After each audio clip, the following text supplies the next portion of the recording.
Assalamualaikum warahmatullahi wabarakatuh. Perkenalkan, nama saya Indrijanti Marwa dari Prodi Pendidikan Bahasa Inggris kelas A dengan NIM H01245502. Saya akan memaparkan materi tentang prinsip-prinsip perkembangan dan implikasinya dalam dunia pendidikan. Kita masuk pada bagian pengertian perkembangan. Nah, perkembangan adalah perubahan yang terjadi pada manusia dari kecil sampai dewasa. Perubahan ini meliputi fisik, pikiran, emosi, dan sosial. Fisik seperti tubuh, misalnya makin tinggi. Kemudian pikiran, dia makin pintar dan bisa berpikir. Kemudian emosi dan sosial, perasaan dan cara bergaul. Nah, perkembangan berbeda dengan pertumbuhan. Pertumbuhan itu perubahan tubuh, tinggi atau berat badan. Sedangkan perkembangan itu perubahan kemampuan, cara berpikir, sikap, dan emosi. Sekarang kita masuk pada bagian prinsip-prinsip perkembangan. Yang pertama ada perkembangan berlangsung seumur hidup. Artinya manusia itu terus berubah dari bayi sampai tua. Contoh, bayi belajar berjalan, remaja belajar berpikir, dan orang dewasa belajar tanggung jawab.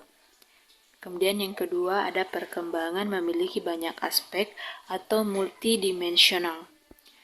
Perkembangan tidak hanya satu bagian tapi banyak, seperti tubuh atau fisik, pikiran atau kognitif, seperti emosi, sosial, dan moral. Semua ini saling berhubungan. Kemudian yang ketiga, ada perkembangan tidak selalu sama atau multidirectional. Nah, setiap orang berkembang dengan cara dan kecepatan berbeda. Contoh, ada anak yang pintar pelajaran tapi pemalu dalam bersosial. Kemudian yang keempat ada perkembangan bisa berubah atau plastis. Nah, kemampuan seseorang bisa berkembang jika dilatih dan diberi pengalaman. Contoh, awalnya tidak bisa berbicara di depan kelas, tapi setelah latihan jadi berani.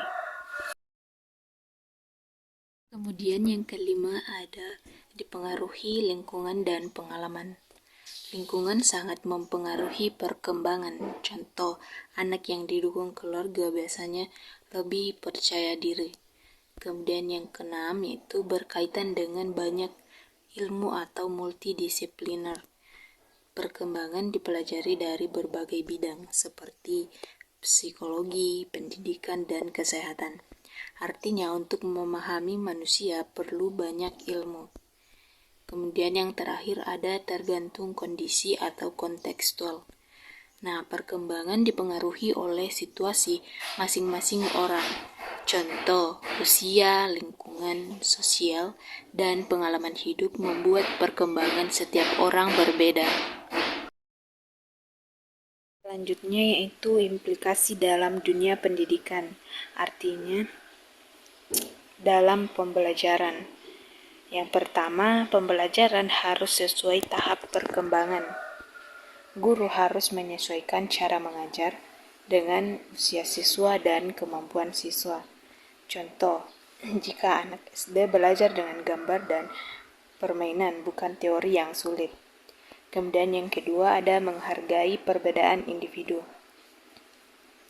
Setiap siswa itu berbeda, jadi tidak bisa diperlakukan sama. Contoh, ada siswa yang cepat paham, ada yang butuh waktu lebih lama.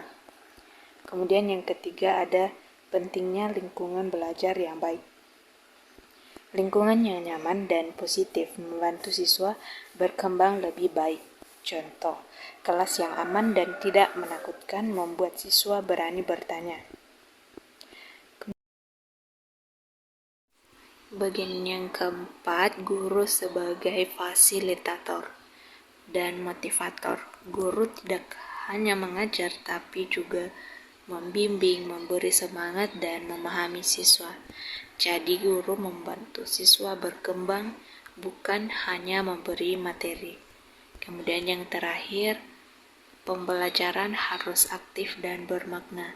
di mana siswa harus terlibat langsung dalam belajar, bukan hanya mendengar. Contoh seperti diskusi, praktik, atau kerja kelompok agar siswa lebih paham. Selanjutnya itu contoh dalam kehidupan sekolah. Yang pertama, anak SD belajar dengan permainan karena masih tahap konkret.